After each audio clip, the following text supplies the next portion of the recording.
There's a rule in my family that no one ever explained. If you see a shadow where there shouldn't be one, do not acknowledge it. Not by looking at it, not by speaking, not by running. I broke the rule when I was 9. The shadow was standing in the corner of my bedroom, folded wrong, too tall, too thin, stretching up the wall and across the ceiling like it was trying to escape gravity. It didn't move. So I asked, "Dad?" The shadow leaned forward. That's when my father screamed from the hallway. The doctor said it was a stroke. Sudden, no warning. But my dad kept repeating the same sentence until his speech gave out.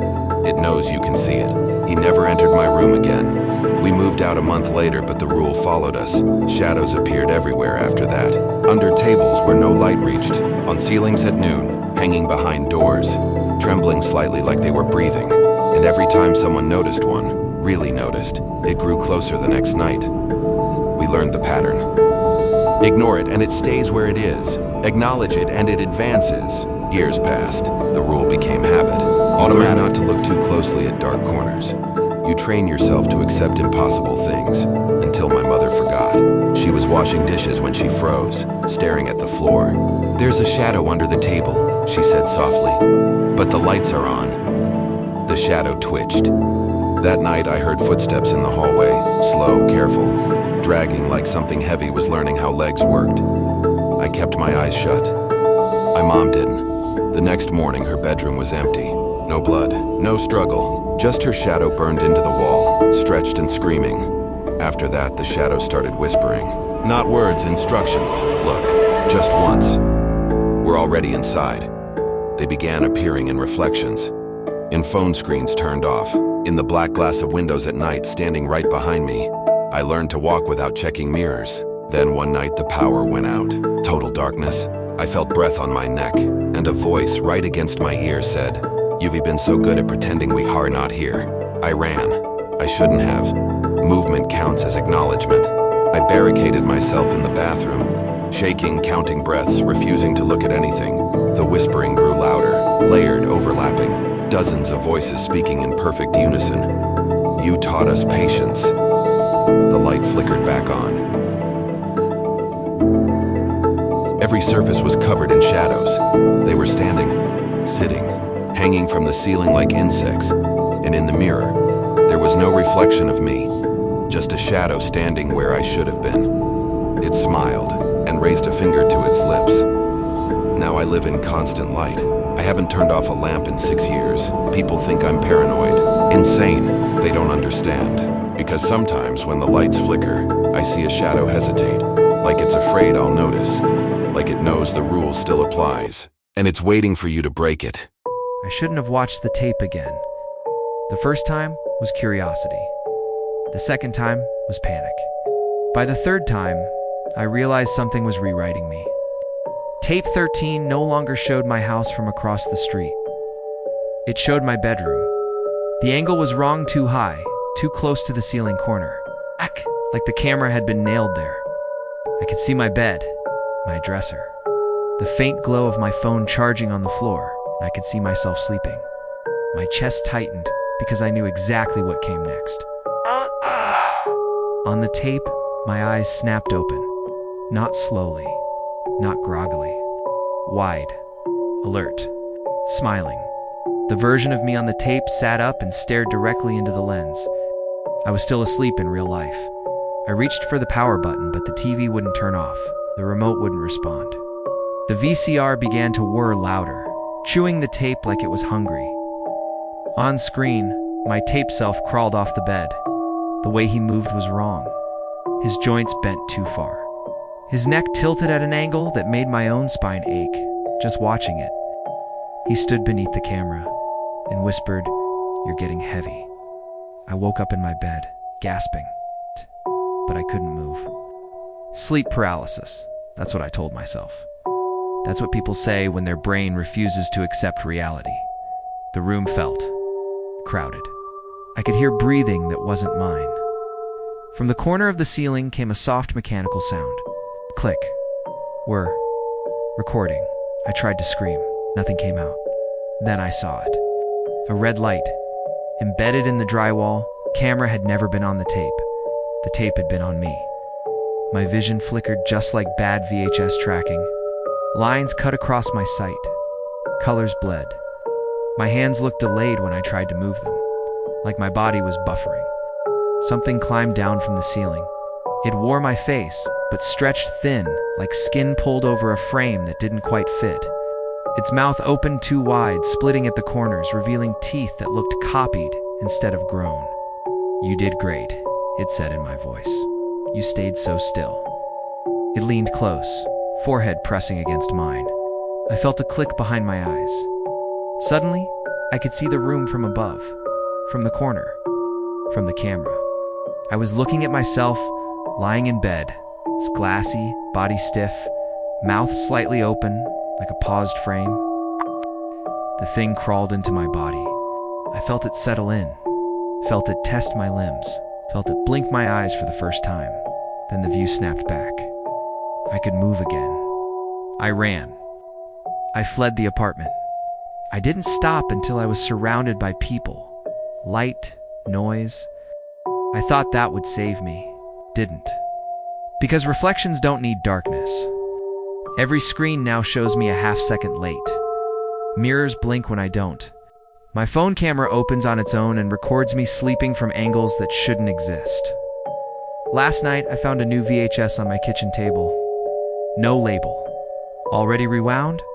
I don't remember buying a VCR, but it's plugged in now. And when I walk past the TV, I see myself inside it, standing perfectly still. Eyes screaming. If you ever feel watched when no one is there, if your camera light turns on by itself, if your reflection smiles before you do, that means you're almost done recording. And something else is getting ready to live your life in real time. I found the note taped to my bathroom mirror when I moved in. It was yellowed, curling at the edges, like it had been there for years.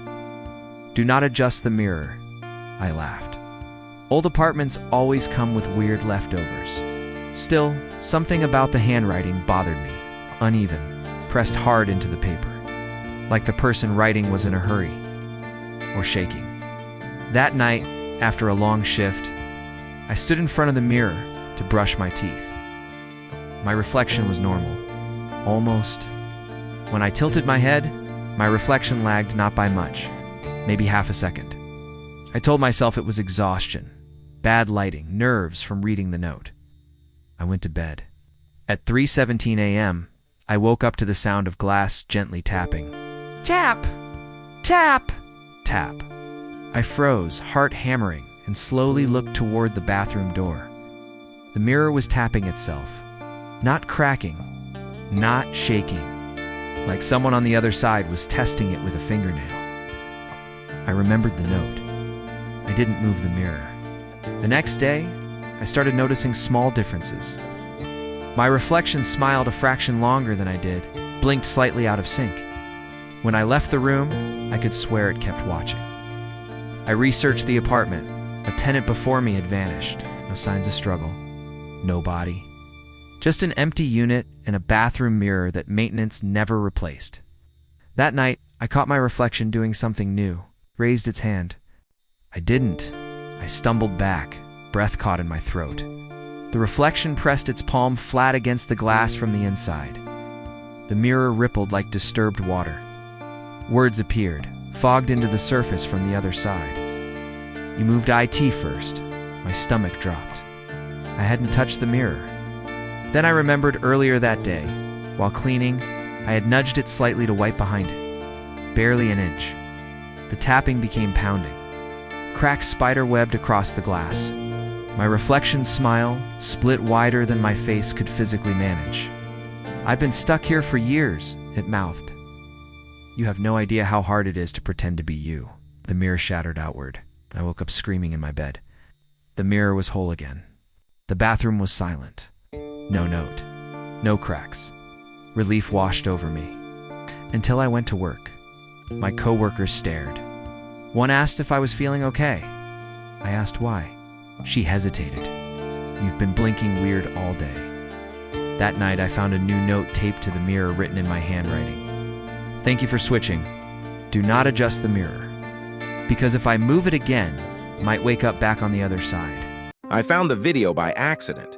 It had no title, just a gray thumbnail with a loading circle frozen in the middle. The upload date read January 1st, 2009, but the view count kept changing every time I refreshed.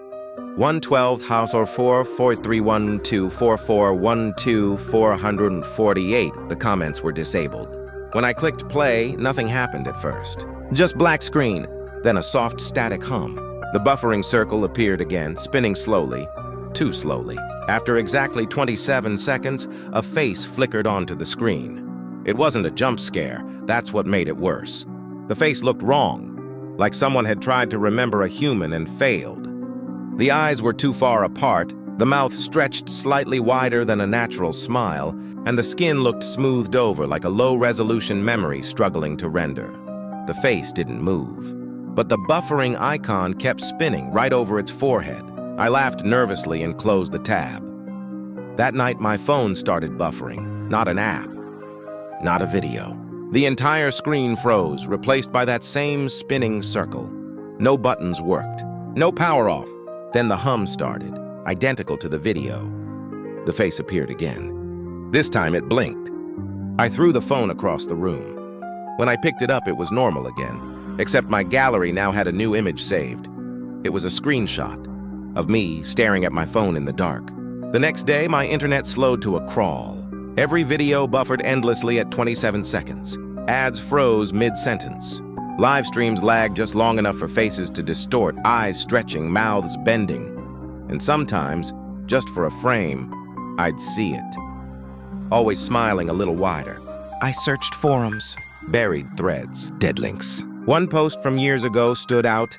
If you see the buffering face, don't pause it, don't close it. It's not loading, it's waiting for you to finish. Finish what? That night, the video reopened itself on my laptop.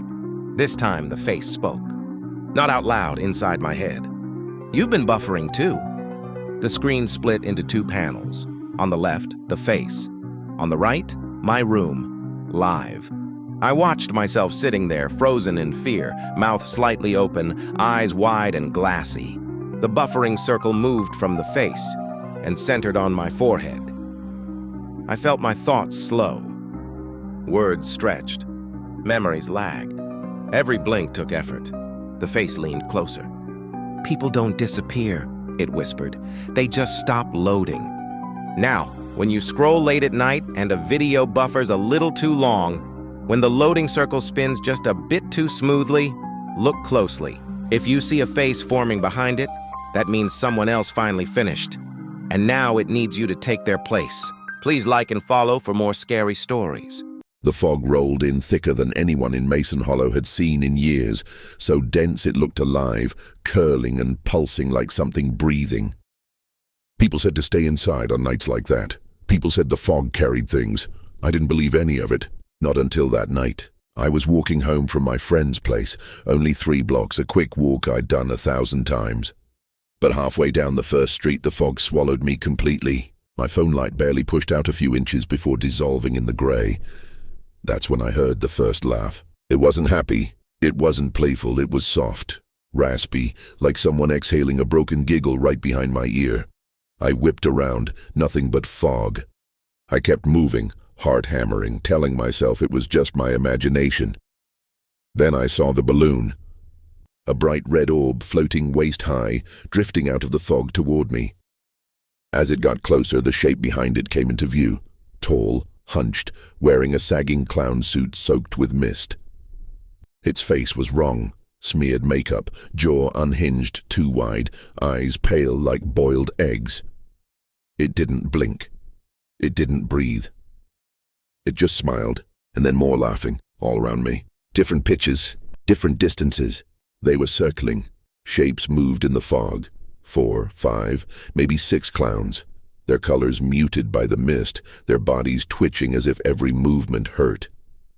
Balloons bobbed beside their heads like lanterns in a nightmare. I turned and ran. The laughs followed, short bursts, panting giggles, wet wheezes right at my heels.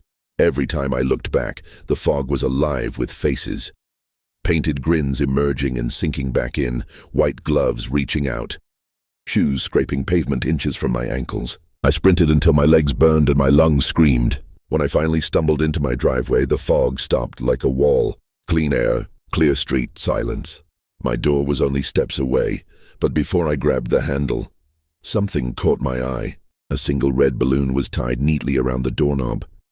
It tightened, like someone pulled the knot from the other side. Then I heard it. A whisper from inside my house. "You made it home." Good. The door creaked open on its own, and the fog behind me started to drift forward. Like and follow for part 2. Every town has a place people pretend not to remember. For us, it was the Vale County Fairgrounds, a stretch of broken pavement and rusted metal buried in weeds where an old carnival once stood. They called it the Dead Carnival, whispering like the words themselves might wake something. My friends and I should have left it that way. It was October when we decided to sneak in. The season when the fog rolls low and the cold feels like breath on the back of your neck. The chain-link fence sagged in places, as if something had pushed its way out long ago. The faded banner still clung to the gate, letters peeling but legible. "Welcome to Starlight Carnival. Fun for all ages." Someone had crossed out "fun" with dark red paint. Inside, the ride stood frozen in time. The Ferris wheel loomed above us like a broken halo, its cars swaying gently even though there was no wind. The carousel horses were cracked and hollow-eyed, mouths open as if still screaming. "Smells like old cotton candy," Jenna whispered. But it wasn't sweet. It smelled spoiled, like something left in the dark too long. We walked deeper. Somewhere in the distance, a calliope played. Faint, warped, and impossible. The carnival had been abandoned for 20 years. No power, no people, yet the music played.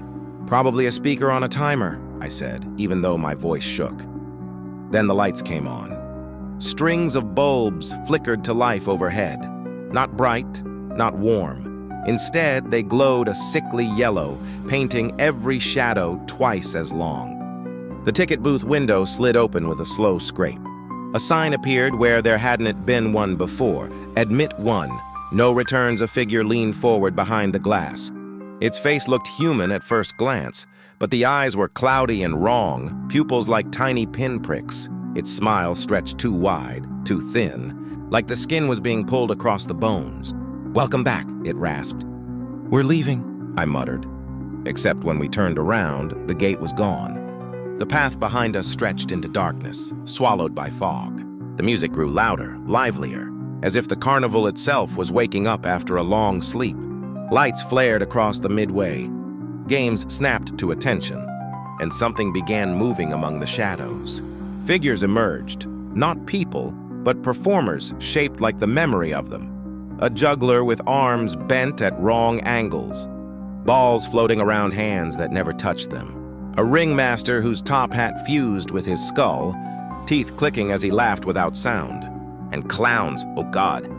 The clowns, faces painted over rotted flesh, smiles stitched in. Their eyes were empty, but they saw us. Jenna screamed when one of the carousel horses twitched. Its wooden legs splintered as it stepped off the platform, head turning slowly toward us, glass teeth clicking together. "They didn't shut the carnival down." The voice at the ticket booth croaked. "We never stopped the show." The ground trembled. The Ferris wheel groaned, turning for the first time in decades. Shapes moved inside the seats. Silhouettes slumped against the glass, hands leaving smeared trails as they dragged across the windows. The missing townspeople. The carnival didn't close. It fed. We ran. Down the midway, past the games, past the smell of burning sugar and something metallic beneath it. The performers followed in silence, feet not quite touching the ground, smiles stretching wider the faster we ran. The calliope music twisted into a frenzy.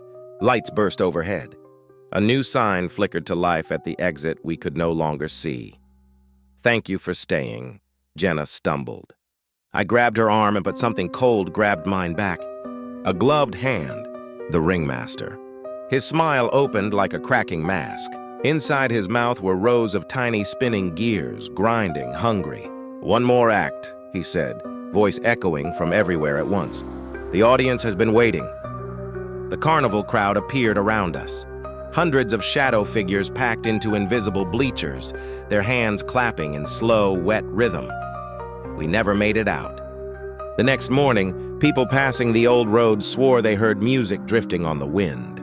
They said new lights had appeared on the Ferris wheel, and if you look closely today, there are 3 new shadows inside one of the cars, swaying gently as the wheel turns. The show goes on at the Dead Carnival, and once you enter, you never leave. The rain started first. Not gentle rain, hard, needling sheets that turned the streets into mirrors of broken neon and flashing police lights. Somewhere, a transformer blew. The town went dark. That was when the laughing began, high-pitched, mocking, dozens of voices echoing from rooftops, alleys, sewer grates. Gremlins spilled into the streets like living oil, their claws scraping wet asphalt. One dove headfirst into a puddle. It screamed. Then it split. 2 became 4. 4 became 10. They danced in the rain, biting wires, tearing open fire hydrants, smashing windows just to hear the glass cry. Then the ground moved. From beneath a parked car, a round fur-covered shape rolled into the street. Then another. Then dozens more. Critters, their eyes glowing red, mouths opening impossibly wide, rows of needle teeth clicking in unison. They didn't laugh. They hissed, a sound like static crawling through bone. The gremlins noticed. For a moment, both sides stared. Then chaos detonated. A gremlin lunged, cackling, swinging a stolen tire iron. A critter leapt.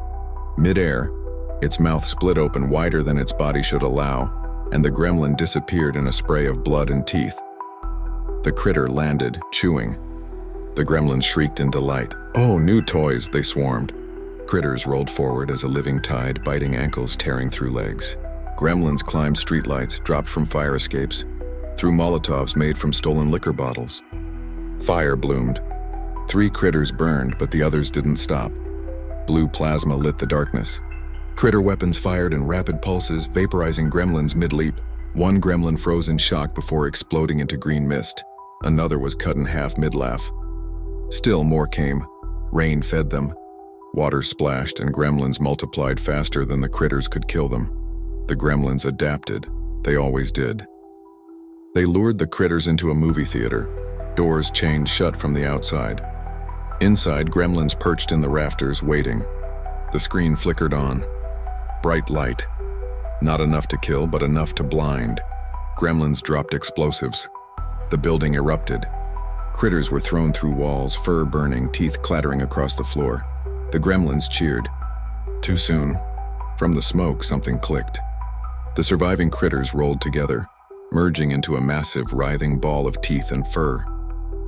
Weapons emerged from within the mass, aiming blindly, firing wildly. Plasma tore through the theater. Seats melted. Gremlins screamed as light burned through them. Not sunlight, but something worse. Alien fire that left nothing behind. The ball burst apart. The critters reformed. Fewer now, but smarter. Angrier. Sirens wailed in the distance, the rain slowed. The sky began to pale. Gremlins froze. They looked up. No, no, no. The first ray of sunlight cut across the street. Gremlins ignited. Some burst into flame instantly. Others tried to run, crawl, hide. But the light hunted them down. Their screams filled the town, high and terrified. The critters watched. They didn't celebrate. They fed. When the sun fully rose, the streets were quiet. Smoke drifted from melted cars and scorched buildings. Green stains washed into storm drains. The critters rolled away, disappearing into shadows full and silent. Above them, the town would rebuild. They always did. But somewhere underground, teeth clicked in the dark, waiting.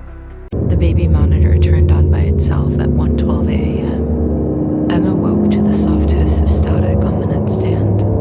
At first, she thought it was interference, old wiring, bad signal. The screen glowed faintly, showing her son's nursery exactly as she'd left it. The crib was still. The nightlight cast long shadows across the walls. Everything looked normal. She listened for crying. There was none, just breathing. At first, she assumed it was the monitor picking up her own breath, echoing back through the speaker. But the sound was wrong, too slow, too deliberate. It didn't match her rhythm. It didn't match her husband's either. She leaned closer to the screen. The nursery camera hadn't moved, but the angle felt different. The darkness in the corners of the room seemed thicker, as though it were pressing inward. The breathing grew louder, closer, filling the quiet between heartbeats. Then a voice came through, low, calm, patient. "He sees you now." Emma froze. She whispered her son's name, barely daring to breathe. The monitor did not respond. The voice spoke again, clearer this time, repeating the same words, as though reading them from memory. "He sees you now." Her husband slept beside her, unmoving. She shook him hard, but the sound from the monitor drowned out her voice. The breathing deepened, heavy and wet, as though someone were standing directly over the crib. Emma grabbed the monitor and rushed down the hallway. The door to the nursery was open. She was certain she had closed it. The room was empty. The crib was untouched. Her son slept peacefully, chest rising and falling in a gentle rhythm that did not match the sound coming from the monitor. She turned it off. The screen went black. The breathing continued. It was coming from the room now. Slowly, carefully, Emma looked up. The camera mounted in the corner of the nursery was no longer pointed at the crib. It was pointed at her. The monitor screamed to life one last time. "He sees you now." The recording ends there. Police reports state the child was found unharmed in his crib the next morning. Emma was missing. The baby monitor was recovered on the nursery floor. Still powered on, still recording. The file could not be deleted. At exactly 2:41 a.m., the town woke up at once. Not to sirens, not to shouting, but to the sound of static. Radios across the county turned themselves on without warning. Car radios lit up in empty driveways. Old tabletop sets hummed from dark kitchens. Emergency radios, some without batteries, began to hiss as though something had reached inside them and taken a breath. At first, there was only noise. Thick static that pulsed unevenly, like a heartbeat struggling to settle. Then a voice emerged. It was calm, almost gentle. The voice warned anyone listening to stop. People reached for dials and power buttons. Some yanked cords from the wall. Others smashed the radios outright. None of it mattered. The sound continued, unchanged, explaining that the broadcast was not coming from a station and could not be shut off. Emergency services attempted to intervene. Operators flooded the airwaves, calling for technicians, tracing frequencies, rerouting signals. Every attempt led to nothing. The signal existed on every channel at once, as if the radios were no longer receiving, but remembering. Listeners soon noticed a second sound beneath the voice. Breathing, slow, steady, too close. At first, they thought it was part of the transmission. Then they realized the rhythm matched their own lungs exactly. When they inhaled, it inhaled. When they held their breath, the sound paused, waiting. The voice warned them not to investigate. Some ignored it. Neighbors later reported hearing doors creak open, lights flick on, footsteps crossing empty rooms. One woman was found standing in her hallway, radio blaring beside her, staring into a mirror and smiling at nothing. When the police arrived, the mirror was cracked down the center. She was gone. At 2:42 a.m., the voice changed. It stopped warning. It began selecting. It spoke names quietly, one by one, each followed by a soft exhale, as though something unseen was leaning closer to the listener. Those who heard their names reported a pressure in their ears, a tightening in their chest, and the overwhelming feeling that someone was standing just behind them. A shelter-in-place order was issued. No one obeyed it. Many claimed they couldn't move. Others said they were afraid that if they left the room, the breathing would follow. At exactly 2:43 a.m., the broadcast ended. Every radio shut off at once. Static vanished. Normal programming resumed as if nothing had happened. Morning news stations later dismissed the incident as a rare transmission error. By sunrise, 7 people were missing. No signs of struggle were found. No forced entry. No fingerprints. Only radios left humming faintly, still warm to the touch, waiting to speak again.